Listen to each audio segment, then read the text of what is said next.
Well, good afternoon, everyone.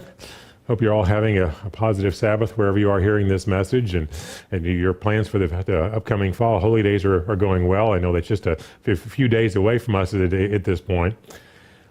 And brethren, as I just mentioned, as we all know, the fall holy days are literally just days away from the time you're hearing this sermon. And one of the things that the Bible mentions several times is one of the purposes that God states for us as to why we keep the holy days is specifically that we may learn to fear God. And he tells us this is a requirement, that we have to learn to fear him. And again, he specifically mentions that, our keeping of the holy days, that one of the fundamental purposes of it is that we may learn to fear him always. So with the fall holy days coming up just around the corner here, I'd like to focus on this particular subject so we can go into this with an understanding of what the fear of God is all about, to understand what this means and how we should go about learning to fear him in the upcoming holy days here. So if you'd like a title for this sermon, it's Understanding the Fear of God. Again, Understanding the Fear of God. Because as I mentioned, this subject is very intimately tied to the holy days. If you'll turn with me over to Deuteronomy Chapter 14, we can see this relationship here. It's Deuteronomy 14. We're going to cover the section here, just a few verses that are specifically in the context of second tithe. Because as you know, one of the reasons, the main reason that we, diligently save our second tithe all year is, again, specifically for the purposes of that being able to fund our attending the festivals and attending God's holy days. Well, let's notice what he mentions within this command. It's Deuteronomy 14 and verse 22. And you shall truly tithe all the increase of your grain that the field produces year by year. And you shall eat before Jehovah your God in the place where he chooses to make his name abide. The tithe of your grain and of your new wine and your oil, of the firstlings of your herds and your flocks. Now notice the purpose, this last phrase, that you may learn to fear Jehovah your God always. In other words, one of the fundamental reasons why we save second tithe and we go to keep the holy days is, again, specifically that we may learn to fear God. So going into the fall holy days here, this is something we need to focus on to understand, so we can fulfill one of the purposes of exactly why we're keeping the holy days. We need to be keeping these holy days with a focus on learning to fear God. So I want to focus today on that subject so we have an understanding of what this means. But first of all, let's also notice another verse here in Deuteronomy 31. And again, specifically ties this subject to keeping the holy days. And in this case, specifically in the context of the Feast of Tabernacles here that we'll be keeping in just a couple of weeks from the time you're hearing this sermon. It's Deuteronomy 31 and verse 9. Again, Deuteronomy 31 and verse 9. So Moses wrote the law and delivered it to the priests and the sons of Levi. And he bore the ark of the covenant of Jehovah and all the elders of Israel. And Moses commanded them, saying, at the end of every 7 years, at the appointed time in the year of release, at the Feast of Tabernacles, when all Israel comes to appear before Jehovah your God in the place which he chooses, you shall read this law before all of Israel in their gathering. Gather the people together, men and women, little ones, and the stranger who is within your gates, that they may hear, and they may learn to fear Jehovah your God, and carefully observe all the words of this law, and that their children who have not known it may hear and learn to fear Jehovah your God, as long as you live in the land in which you cross the Jordan to possess. Notice he commanded them to do this every 7 years at the Feast of Tabernacles. And again, to understand the context here, realize that at the time he's giving this instructions, everybody doesn't have a Bible.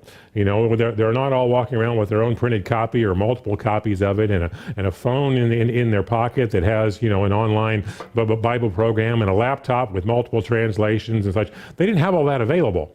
They all had to rely on scrolls, and because of just the lack of technology at the time, everybody didn't have their own scroll and in their own ability to read the Bible whenever they wanted to. And it's one of the reasons why he commanded every 7 years, read this so the people have heard this. But again, the process that was playing out here is not only keeping the festivals, but hearing his word expounded. And again, what was one of the purposes that they were to do with this? To learn to fear him. to have that healthy respect for him and to learn to fear God. And we also need to realize that this isn't just something that's a good idea. Fearing God is not just something that's advisable and something that's helpful in our lives. It's absolutely something he requires of us. So let's turn over to Deuteronomy chapter 10. It's Deuteronomy chapter 10.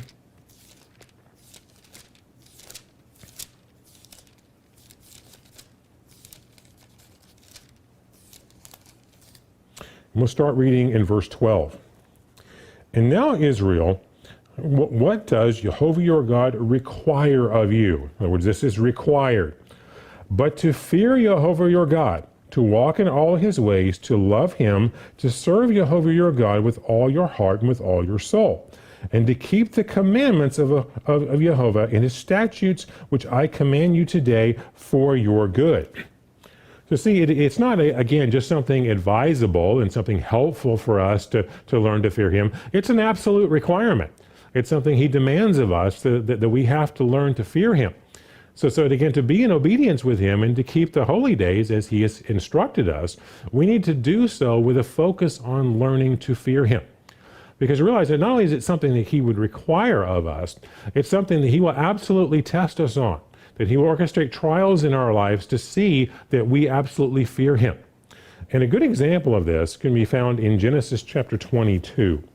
It's a famous story I think we're all probably familiar with. It describes a, major trial that Abraham was put through here. So, he was given the promise that, he would be the father of many nations and, lots would descend from him. That Christ would be one of his descendants and offer salvation to all of mankind. But all of this required him to have a son, so that he could carry on his lineage to fulfill all these promises.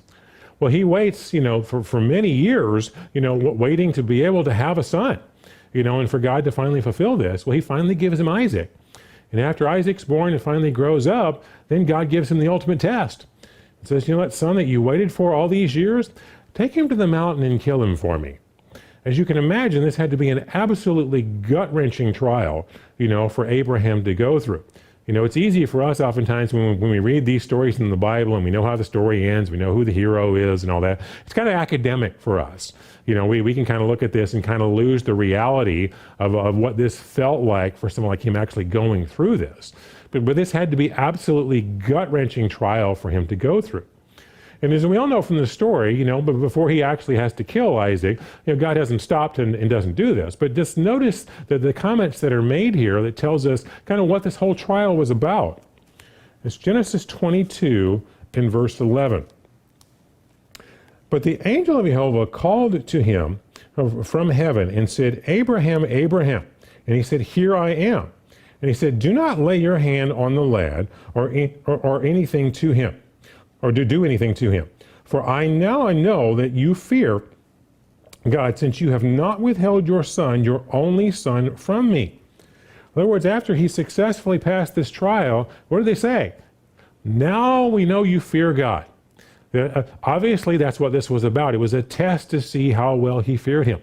And he put him through the ultimate gut-wrenching test, to show that he would put God first, even over his own son, even over suffering great loss, he would put him first. And this was evidence that he feared God. And that's why we need to understand how important this particular subject is. Now, to gain a little more understanding what the Bible is getting at when it's talking about fearing God, let me share with you the definition of the Hebrew word that's most often used when this particular subject is talked about. And again, it's not 100% of the time always this Hebrew word, but the Hebrew word here translated for fear, it's most often used in this context, again, is yer. It's transliterated as Y-A-R-E. It's Strong's number 3372. And according to the Complete Word Study Dictionary of the Old Testament by Warren Baker and Eugene Carpenter, it's defined as, quote, a verb meaning to fear, to respect, to reverence, to be afraid, to be awesome, to be feared, to make afraid, to frighten. The most common translations are to be afraid, to fear God.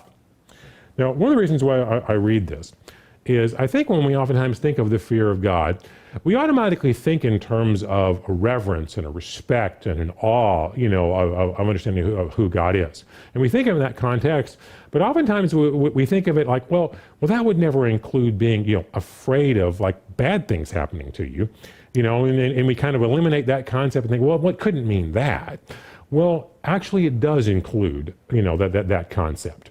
Now, again, just to show you some ways in which this word is used, and then I'll frame this in a minute, how to properly apply this to the fear of God.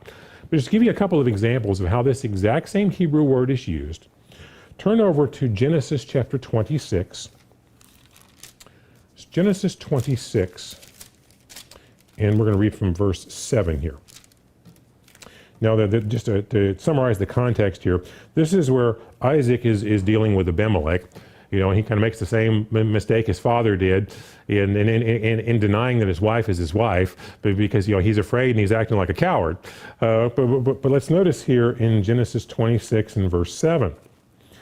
And the men of the place asked him about his wife, and he said, "She is my sister." For he was afraid to say, "She is my wife." Now this is this is the same Hebrew word. Because he thought, lest the men of the place should kill me for Rebekah, because she is beautiful to behold. So see, now what he's afraid of, he doesn't have an awe and a respect and a love for these guys.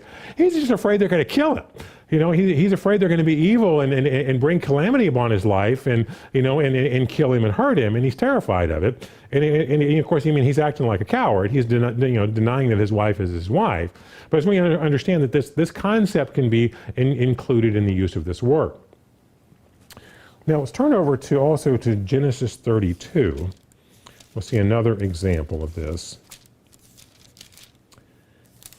Genesis 32, and again, just to summarize the context here, we're going to read an account here of a story involving Jacob and Esau.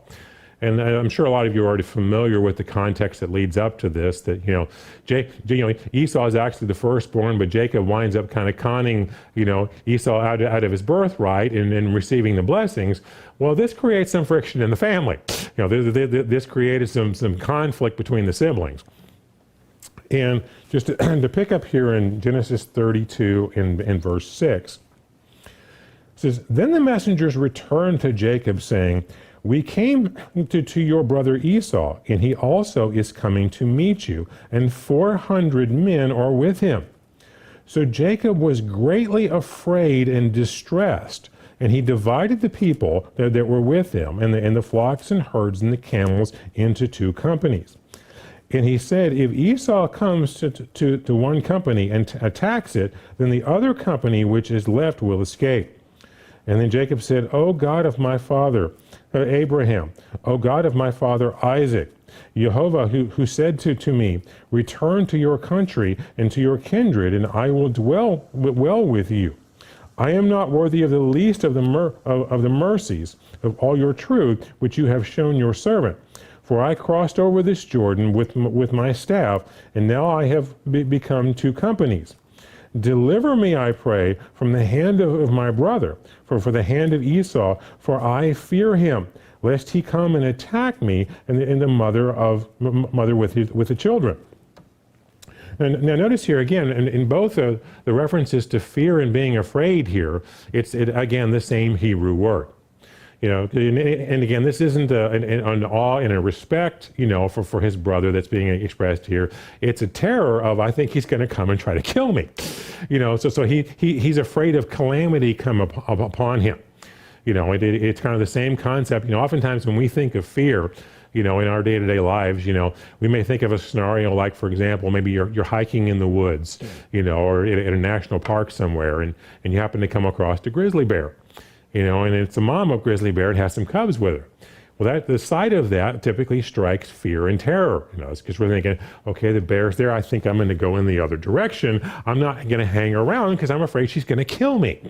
And that's how we think in terms of fear. And again, the 2 examples that we just read, that's exactly, what Isaac was experiencing, what Jacob was experiencing is a fear of, this evil thing's about to kill me, and they're in terror.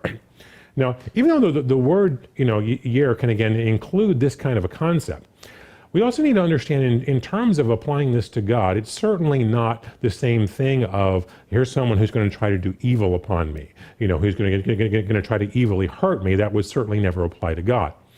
The way the concept we need to understand it in reference to God is more the concept of, yes, being afraid of consequences of our actions, of realizing that he has every right, to bring upon us the natural consequences of our sins and to punish us for that and to bring his wrath upon us, because again, it's only because of his mercy that he doesn't. And one of the aspects that we need to understand in terms of the fear of God is a healthy fear of, again, potentially receiving his wrath or the consequences of our actions, which he can justly bring upon us because we deserve it. And again, this is part of the concept of fearing God, is again a healthy respect for this. And to understand this, turn over to Numbers chapter 12.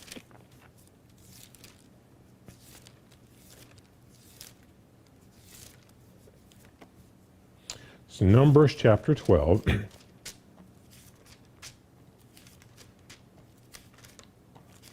What we're going to see here is the story where Miriam and Aaron are questioning Moses. And this, starting in verse 1, and then Miriam and Aaron spoke against Moses because of the Ethiopian woman whom he had married, for he had married an Ethiopian woman. And they said, has Jehovah indeed spoken only through Moses? And has he not spoken through us also? And Jehovah heard it. Now the man Moses was very humble, more than all the men who were on the face of the earth. And suddenly Jehovah said to Moses, Aaron and Miriam, come out, you three, to the tabernacle of meeting. So the three came out. And then Jehovah came down in the pillar of cloud and stood in the door of the tabernacle and called Aaron and Miriam. And they both went forward. And then he said, hear now my words. If there is a prophet among you, I, Jehovah, make myself known to him in a vision, and I speak to him in a dream. Not so with my servant Moses. He is faithful in all my house. I speak with him face to face, even plainly and not in dark sayings. And he sees the form of Jehovah. Why then were you not afraid to speak against my servant Moses? I notice he's basically telling him, why did the consequences of overstepping your boundaries, why did that not scare you?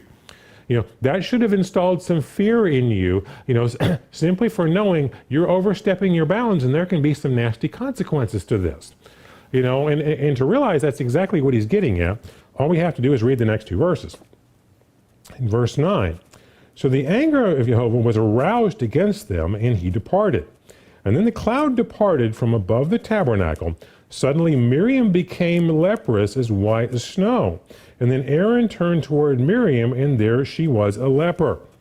See, she's facing nasty consequences for her actions. And that's when he's basically saying, this whole concept of, you overstepping your bounds like that should have scared you. You should have thought, this could end very badly. I don't want to do this. This is the concept of what he's getting across to her. Now, again, just to kind of cover a little, maybe a little bit of a tangent point here. If you're like myself, for much of my life, I would read this story, and you kind of wonder, okay, well, Miriam and Aaron were both guilty of questioning him. Why is it that Miriam gets the leprosy and Aaron doesn't? Well, here's just some food for thought in that regard. One, I would say, and again, speculate that Miriam may have been more likely the ringleader in this, but also think of this in terms of who's overstepping their bounds, more severely. Because think about the role that Moses and Aaron played in leading Israel. Yes, they're kind of you might say, in the limelight. They're giving out instructions and leading the people, and kind of in that having authority in the spotlight role. Well, there was a negative side to that too. But because notice, oftentimes whenever Israel got upset with what was happening, what did they do? Let's pick up stones and let's stone Moses. And you'll find times they want to stone Aaron. And all their anger, and all being upset about what's happening that they don't like, gets vented at them. What you see here is Miriam going, well, God works through me too. I want my say. I want to tell him how to do stuff. If you look back in the situations where the rest of the congregation is ready to stone Moses and Aaron, Never once do you see Miriam going, well, God works through me too. You should want to throw thrones at me too. Because what she wanted was having her say. She didn't necessarily want all the accountability that came with it. And that's a package deal. And again, I would speculate that that's one of the reasons why she receives the leprosy is because she's overstepping her bounds more severely, in the role here. Because again, it's not just about having say, it's about having all the accountability. It's a package deal, that comes together. But again, just to get back on track here in terms of the fear of God, turn over to Deuteronomy chapter 9. We'll see another example here. Now, this is actually a different Hebrew word we're going to look at here, but I'll define it here in a moment. But I want you to see it, again, the idea that the fear of God can very much include, again, a healthy fear of God's wrath and negative consequences coming to us. And again, it's not like God is, just some tyrant who's going to mistreat us. It's simply he has the full right and is very justified in bringing upon us the consequences of our sins. And again, we should have a healthy fear of that. And again, this is Deuteronomy 9 in verse 15. And this is, Moses here is basically recounting the story of the golden calf incident, that happened in Exodus. It says, so I turned and came down from the mountain, and the mountain burned with fire, and the 2 tablets of the covenant were in my 2 hands. And I looked, and there you who had sinned against Jehovah your God had made yourselves a molded calf, and you had turned aside quickly from the way in which Jehovah had commanded you.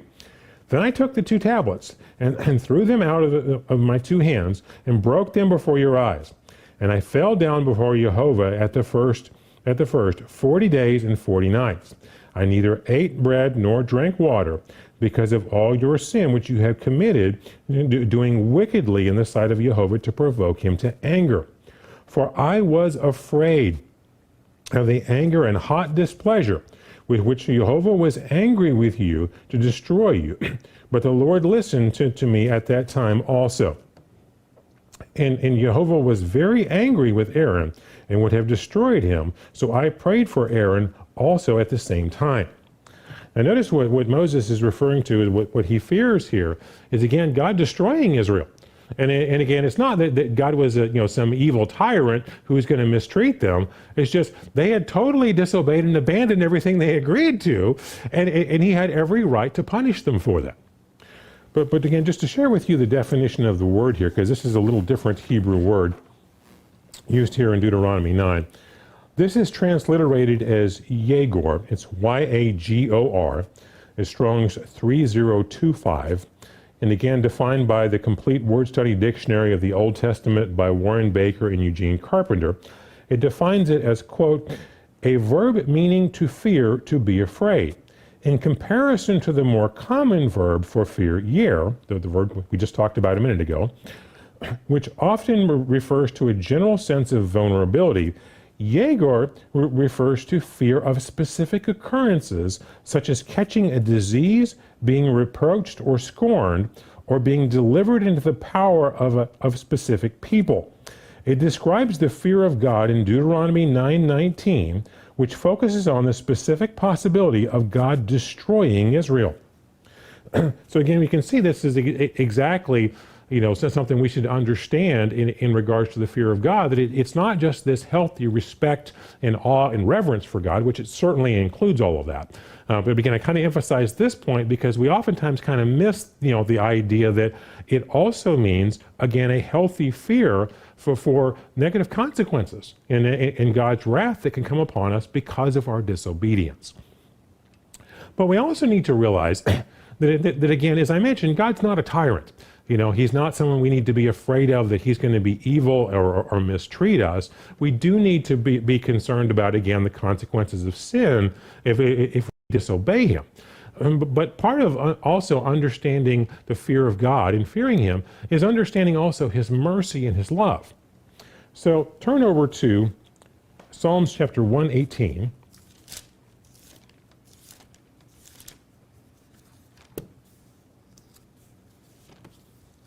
It's Psalms 118. And we'll start here in verse 1.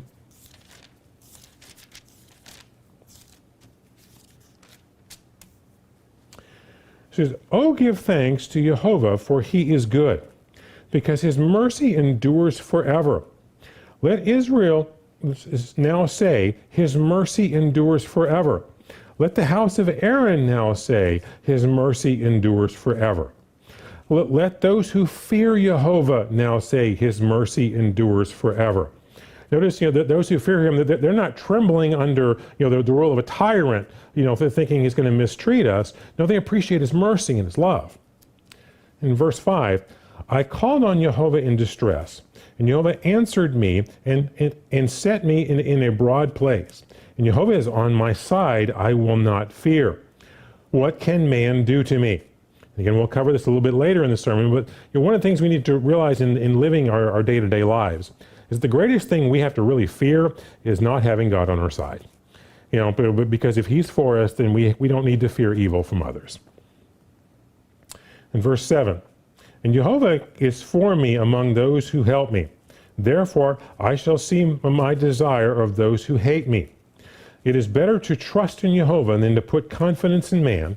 It is better to trust in Jehovah than to put confidence in princes." Now, to see this similar concept illustrated in another place, turn over to Psalm 34. We'll again see this emphasis of his loving kindness and mercy. That fearing God, and again having not only an awe and a respect for who he is and a reverence for him, but again also a healthy fear of his wrath and disobeying him, doesn't mean that we need to tremble like he's going to be evil and mistreat us like a tyrant, because he's a very loving father. But again, in Psalm 36, in verse 1, "I will bless Jehovah at all times. My praise shall continually be in my mouth. My soul shall make it its boast in Jehovah. The humble shall hear of it and be glad. O magnify Jehovah with me, and let us exalt his name together. I sought Jehovah, and he heard me, and delivered me from all of my fears. And they looked to him who were radiant, and their faces were up in shame. And the poor man cried out, and the Lord and Jehovah heard him, and saved him out of his trouble. And the angel of Jehovah encamps around those who fear him and delivers them." In other words, those who fear him, he takes care of. He delivers them, he will protect them. So again, we need to have a healthy fear and respect of him. But if we're diligently obeying him and rely upon him, we don't need to fear others. We don't need to fear evil coming upon us, because he will be our protector. And we also need to realize that the fear of God is something we need to choose. It is literally something we need to actively pursue and to choose. And turn over to Proverbs chapter 1.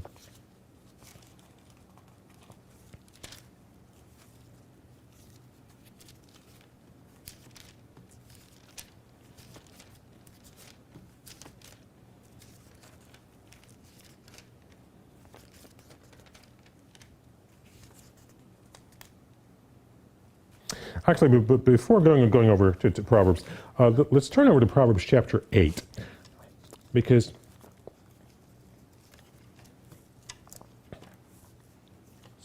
actually, let me go to 2:16. I'm jumping in my notes here, because the first thing we need to understand is that the fear of God motivates us to obey him, and to flee away from evil, and to want to faithfully obey him. So if you turn to Proverbs 16 and verse 6,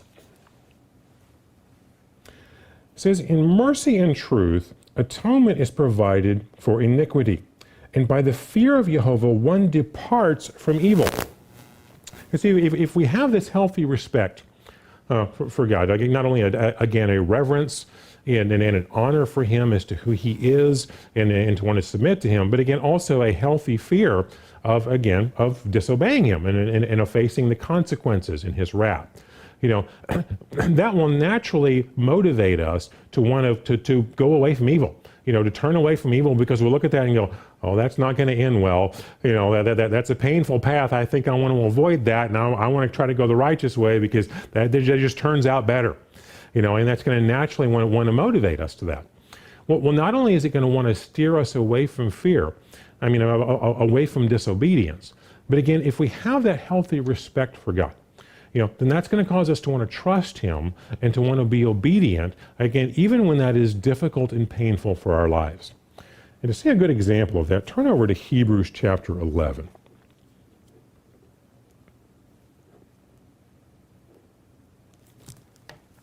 It's Hebrews chapter 11. We'll look at the example of Noah here.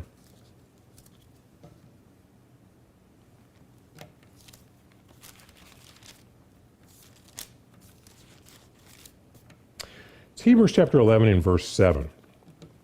It says, by faith Noah, being divinely warned of things not yet seen, moved with godly fear. Notice godly fear was motivating his actions. Prepared an ark for saving of his household, and by which he condemned the world and became the heir of righteousness, which is according to faith. Now, as I mentioned earlier, it can be easy for us today in our comfortable, 21st century lives to be reading the Bible and some of these stories, and we look at it very academically, because we kind of know how the story ends, we know who the heroes are, and everything turns out well. But we don't oftentimes put ourselves in the shoes of those who are going through it. Because imagine what it was like for Noah going through his day-to-day life. This is a guy for just decades, year after year, is building this huge boat. And you can imagine how the neighbors would have perceived him. That crazy guy down the street, Noah, he's building this huge boat here. There's not any water around here to float that thing in. And he's always talking about calamity. All this big flood's going to come, and we're all going to get drowned. And this guy thinks that all these animals are just going to magically show up, and they're just going to volunteer to get on his boat, and want to be part of this. That nut job, Noah, that crazy conspiracy theorist, can you believe that guy? Because I recently heard someone that kind of made a joke about this in a presentation that made me laugh. He said, Noah was a conspiracy theorist up until the day it started raining. But because as you can imagine, what the neighborhood and, after all the years he's doing this, I'm sure the word got out far and wide, about this crazy guy Noah building this big boat and talking about this big flood that's going to come. Well, the day it started raining, he wasn't so crazy anymore. But he had to endure and to faithfully obey God through all of this. Not only just through his own human nature to keep, steady with the course through all of this, but the ridicule and everything that he would have faced from those around him. And what motivated him to do this, again, was godly fear. It was his not only his awe and respect for God, but he trusted God. He knew there was really going to be a flood coming, and knew that was going to happen. And if he didn't take action, he'd get drowned like everybody else. So again, it was that combination of a respect for God and also, a healthy fear of negative consequences. And if we have that same thing in our lives, it should motivate our day-to-day walk with God as well. Turn over to Hebrews chapter 12, and we'll see a comment here geared towards us. Hebrews chapter 12 and verse 28. Therefore, since we are receiving a kingdom which cannot be shaken, let us have grace by which we may serve God acceptably with reverence and godly fear. Notice, we should serve him with godly fear. And verse 29, for our God is a consuming fire. Notice it includes both concepts here. Again, it's not just the healthy respect and honor of God. Again, it's also a healthy fear of, again, his consequences. Just like he puts before all of us. When we're called into salvation, he sets before us life and death, blessing and cursing, urges us to choose life, tries to do everything possible to help us to choose life, and to endure to the end. But if we insist on neglecting, our salvation, not diligently doing what we should, or just turn our back upon him, he will let us choose death and he will kill us. He will throw us in the lake of fire. He makes that as a promise. And again, that's something we should have a healthy respect for as a part of our fear. Also realize if we have a healthy fear of him, And not only will this motivate us to want to obey God, it will also motivate us to hate evil. Because oftentimes we think as Christians, well, we shouldn't hate anything. We should always just be loving. I think, well, that's not true when it comes to evil. And that doesn't mean hating people who commit evil. It just means that we should have an absolute hate of evil. And the Bible tells us that directly. Turn over to Proverbs chapter 8.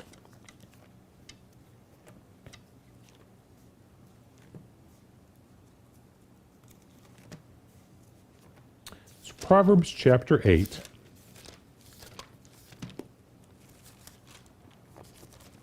We're going to read verse 13. It says, "The fear of Jehovah is to hate evil, pride and arrogance in the evil way, and the perverse mouth I hate." Notice it defines the fear of Jehovah as hating evil. So if we want to have a proper relationship with him, and again, it's he absolutely requires of us that we hate, that we fear him, then one of the things that we need to do is not just love God, we need to hate evil and actually be disgusted by it. Now, turn over to Psalms 36. See another verse that speaks to this concept. It's Psalms 36.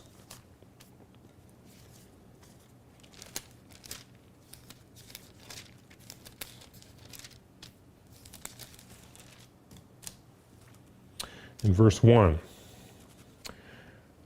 "An oracle within my heart concerning the transgression of the wicked. There is no fear of God before his eyes." And what we're going to see here is when they don't have any fear of God, they don't abhor evil, and they don't have wisdom. Because we're going to see that connection here in a minute as well. In verse 2, "For he flatters himself in his own eyes, and when he finds out his iniquity when he hates, and the words of his mouth are wickedness and deceit. And he has ceased to be wise and to do good." Because we're going to see here in a minute, there's a very strong connection between the fear of God and wisdom. In verse 4, "He devises wickedness on his bed, and he sets himself in the way that is not good. He does not abhor evil." Notice those who don't fear God don't abhor evil. Because again, if we fear God, we're going to hate evil.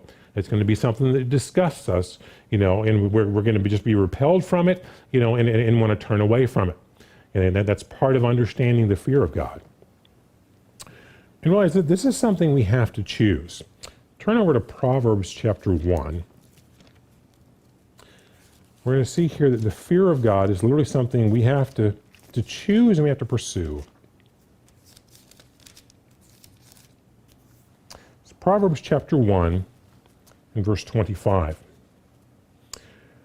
"Because you disdained all my counsel and would have none of my reproof, I also will laugh at your calamity. I will mock when your terror comes. And when your terror comes like a storm and your destruction comes like a whirlwind, when distress and anguish come upon you, then they will call on me, but I will not answer. And they will seek me diligently, but they will not find me, because they hated knowledge." And notice the last verse here, a part of the verse here, "and did not choose the fear of Jehovah." In other words, it's something we have to choose. We have to willfully pursue this. "And they would have none of my counsel, and despised all of my reproof. Therefore, they shall eat the fruit of their own way, and be filled full of their own fancies. And turning away from the simple will slay them, and the complacency of fools will destroy them. But whoever listens to me will dwell safely, and will be secure without fear of evil." See, if we choose the fear of God, and we honor, respect him, we faithfully obey him. Again, we do need to have a fear of negative consequences that come from disobeying him. But if we're honestly, sincerely following him and diligently seeking him in our lives, then we don't need to fear evil from others or other situations in our life, because we can trust in him to be our protector. And I think a great example of this can be found in Daniel chapter 3. So turn over to Daniel chapter 3. It's a famous story here I'm sure we're probably all familiar with. The context here is, Nebuchadnezzar had a dream earlier, and he saw this image, and Daniel interprets it for him, and tells him that part of it, he's this head of gold, and he kind of reveals to him these successive empires that will be reigning that part of the world for years to come. And as you can imagine, after this, Nebuchadnezzar decides to put up this image and have whenever the music plays, everyone needs to bow down and worship it. Well, you can kind of connect the dots here to see the thought process of how he got here. But because if he has this dream and sees this big image and is told he's connected with this, well, then later his ego likes this and he thinks, I'm a big shot with this. Well, I'll build this big image and then tell everybody to bow down to it. And this is essentially what he does. Well, Nebuchadnezzar is kind of an egotistical tyrant in how he handles this, but because he makes an edict that everyone, whenever the music plays, everyone needs to bow down and worship this image. And it's not just a suggestion, it's a demand, it's a threat. But because anyone who doesn't, they're told if you don't bow down to this, if you don't serve this image, what's going to happen to you is you're going to get thrown in a fire and you're going to get brutally killed. Now you can imagine anyone living, in this time, knowing his track record, realizes this isn't an empty threat. He will really do this. He'll really kill us, if we don't go along with this. So you can imagine the fear that people would feel with the idea of, man, if I don't go along with this guy's going to have me killed. I'm going to get burned to death. And you can imagine how that would frighten people. Well, as you know, Shadrach, Meshach, and Abednego were some of the individuals, that were forced with this situation. They're faced with this decision of what are we going to do? Because if we obey God, we're more likely to get killed. He's just going to throw us into a furnace. We're going to get burned alive. And they're facing this decision. What do? Well, they set a very great example for us in how they handled it. Because they feared God and they understood, that the greatest thing they had to fear in life was not having God on their side. That as long as they were faithfully obeying Him, God would protect them. One way or the other, it would still end well if they faithfully obeyed Him and they didn't give in and compromise, to serve Nebuchadnezzar. And it all culminates here in Daniel chapter 3 and verse 16.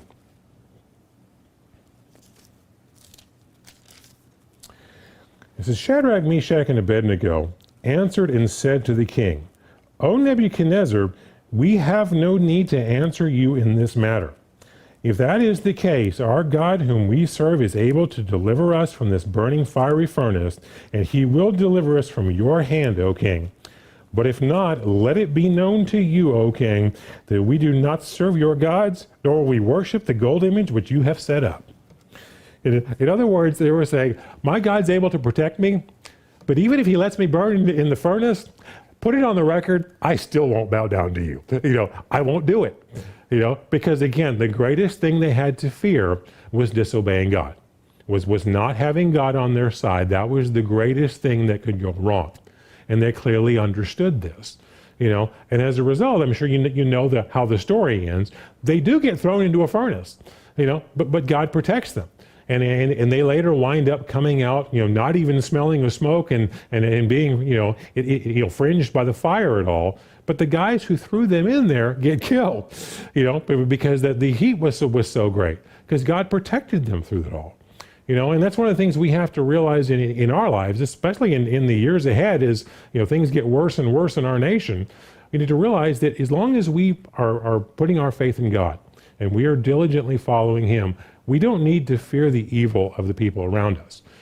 What we need, the greatest fear we need to have, is that God is not on our side. That's the thing we need to fear, because that's when calamity will come upon us. As long as we are faithfully obeying Him, God will take care of us. And again, even like in Shadrach, Meshach, and Abednego's situation, if He had allowed them to be burned up in the furnace, they'd still come up in the resurrection and they would still win. So ultimately, again, as long as they feared God, the greatest thing they have to fear is God not being on their side. Because as long as He's got your back, He's going to protect you through everything else. Now, the next thing we need to look at is the connection, as I mentioned earlier. There's a very strong correlation between wisdom and the fear of God. And I think sometimes we kind of underestimate this concept. Now, turn over to Psalm 111. I'm sure this is probably a memory scripture. I know it has been for me most of my life. Psalm 111 and verse 10. The fear of Jehovah is the beginning of wisdom. A good understanding have all they who do his commandments. His praise endures forever. Now again, if you're like me, that's a scripture you've probably been familiar with for many, many years, and you're familiar with that concept. But I think sometimes we underestimate, this concept and how much this can affect day-to-day life. And again, just having practical good sense, in how we live our lives in the world around us. And to illustrate this principle, I'd like to read an article to you from Dennis Prager. You may or may not be familiar with Dennis Prager. He's got a regular, a radio program he's had for years. If you've got a Facebook account, you've probably at one time or another seen a kind of a short video on various topics, posted there. It'll be advertised as being from PragerU. Oftentimes they're like 5 or 6 minute videos just briefly covering, various subjects. Well, Dennis Prager is the person behind PragerU or Prager University. And now he's Jewish, he's not part of the Church of God or anything, but he is a very big believer in what is commonly referred to as Judeo-Christian values. In other words, just trying to live your life by the Ten Commandments, but by the basic principles laid out from the Bible. Dennis is a very big believer in that. And again, everything I've seen about his life, suggests he's very sincere about it. But he has an article on his website I think just really speaks to this. It's not very long. I'm going to read you the whole article, but it really speaks to the meaning and the importance of this verse. Again, the article is entitled, How I Found God at Columbia. And again, this is from DennisPrager.com, and it was posted on December 2nd, 2003. It says, quote, very few people can say that they have found God or religion at college or graduate school. The university, after all, is a radically secular institution that either ignores or disparages religious belief in God. Yet one day when I was a graduate student in international affairs at Columbia University, I had what can honestly be called an epiphany. I remember it very clearly. Since entering graduate school, I was preoccupied with this question. Why did so many learned and intelligent professors believe so many foolish things? Why did so many people at my university believe nonsense such as Marxism? I was a fellow at the Russian Institute where I specialized in Soviet affairs and Marxism. And so I encountered professor after professor and student after student who truly believed in some variation of Marxism. Why did so many professors believe and teach the even more foolish notion that men and women are basically the same? At college, it was a given that the differing conduct of boys and girls, that of men and women, is a result of different, i.e. sexist upbringings.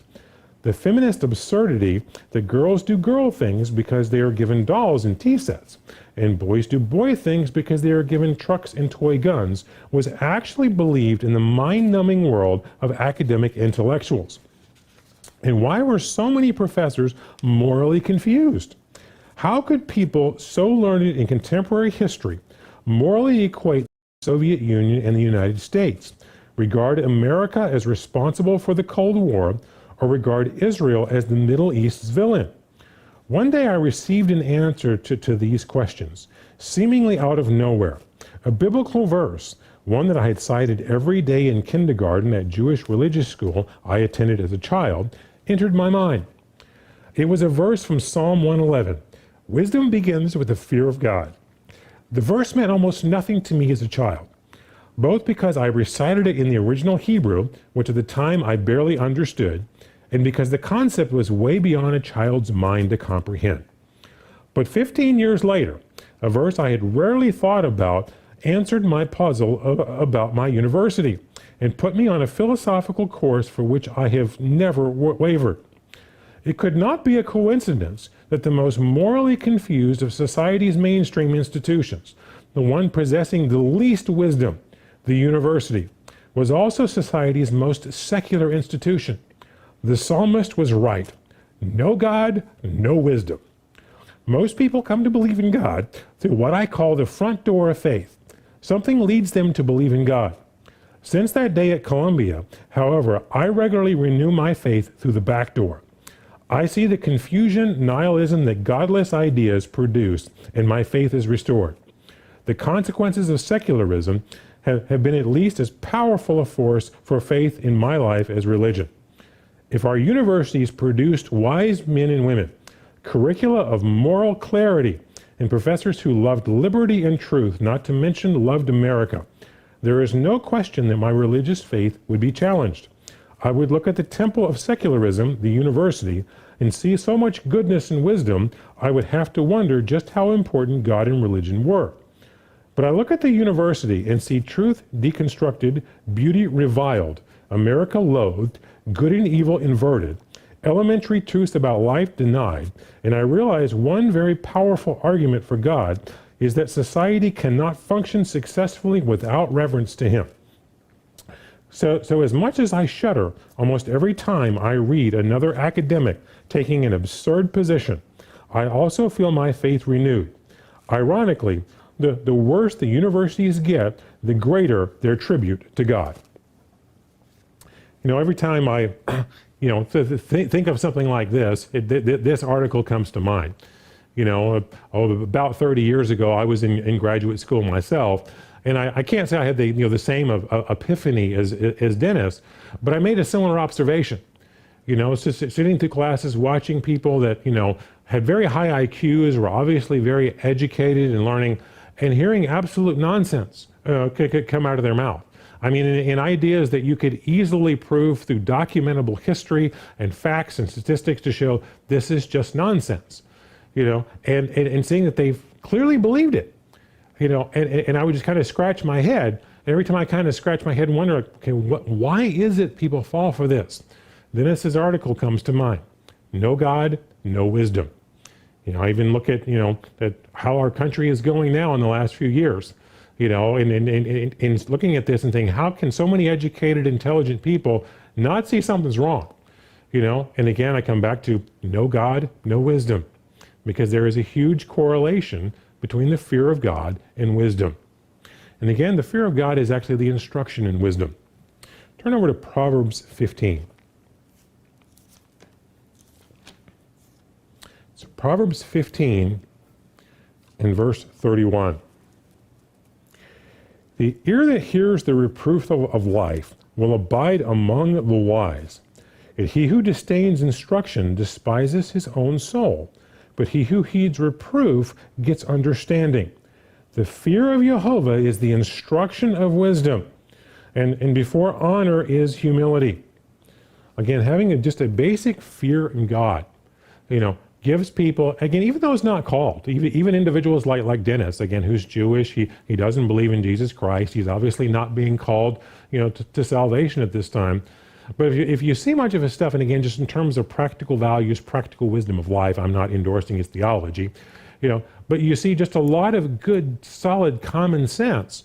And the reason being is, again, there's a respect there for God and for the Bible, that it is the source of wisdom, the basic biblical principles are things of how we should structure our life and to live. And those who reject that, again, you just see massive foolishness, from them, because, again, the fear of God is not only the beginning of wisdom, it is the instruction of wisdom. This is what we should turn to as His Word, to know how to live our lives. But again, we particularly as His called out people, need to be focusing on how to develop the fear of God in our lives. And again, particularly as we're moving here into the fall holy days, because again, as I mentioned, the holy days are specifically one of the specific reasons why God commands us to keep them is so that we can learn to fear Him. So what do we need to do to learn to fear God? How do we put that into action in our lives? Well, the answer for that is found in Proverbs chapter 2.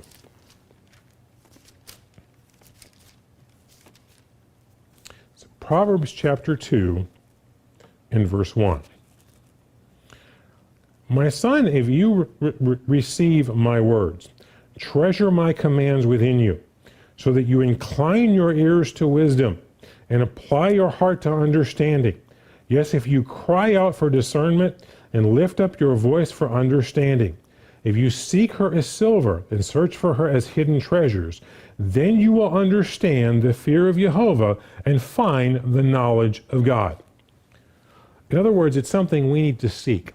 As I mentioned earlier, it's something we have to choose. We have to make a conscious decision, that we want to learn to fear God, and we want to incorporate that in our day-to-day lives. And as he said here, he goes, we need to search it out. We need to cry out for it. We need to put effort and energy into studying it. That's one of the reasons why we need to have our face in this book, and regularly studying it so that we can receive the instruction and wisdom. We can receive his instructions of how we should live our lives. And again, as we do that, and especially as we yield to those instructions, and take correction from it and apply it in our lives, then we're learning to fear him. And again, two things are happening with that. It's naturally going to make us want to repel away from evil. It's going to make us want to hate evil, and have nothing to do with it. And it's going to make us want to lean to his way and again, to faithfully obey him. Even again, if that's painful and difficult in our lives. Because again, as we face difficult trials in our lives, and I'm sure as the years go forward here, we're going to face more and more. And we need to learn from examples like Shadrach, Meshach, and Abednego. When their lives are on the line, when your job is on the line, when your security is on the line, remember, that the greatest thing you have to fear is again, not following God, not having him on your side. If he is on your side, then he can deliver you through whatever trial you face. And then we can look at those trials and say, oh, Nebuchadnezzar, I have no need to answer you in this matter. My God is able to save me. And even if he doesn't, for the record, I still won't bow down to you. And we need to realize that that's something that we can play out in our own lives if we learn to fear God. And again, just to summarize the definition of that, again, it's not just the awe and respect. Because it certainly includes that. We oftentimes think of it in terms of the awe, the respect, the reverence for God, and that's absolutely part of the definition. But it's also, again, a healthy respect for disobeying him, and the consequences of the wrath that could come with that. And if we have that healthy appreciation, we'll want to obey him. We'll want to get away from evil, and we'll want to trust in him and follow him. So as we know, brethren, in just a matter of days here, the fall holy days will be upon us. And one of the reasons that we keep these days is, again, specifically so that we can learn to fear God. So as we keep these days, let's keep a focus upon this so that we can learn to fear Jehovah our God always.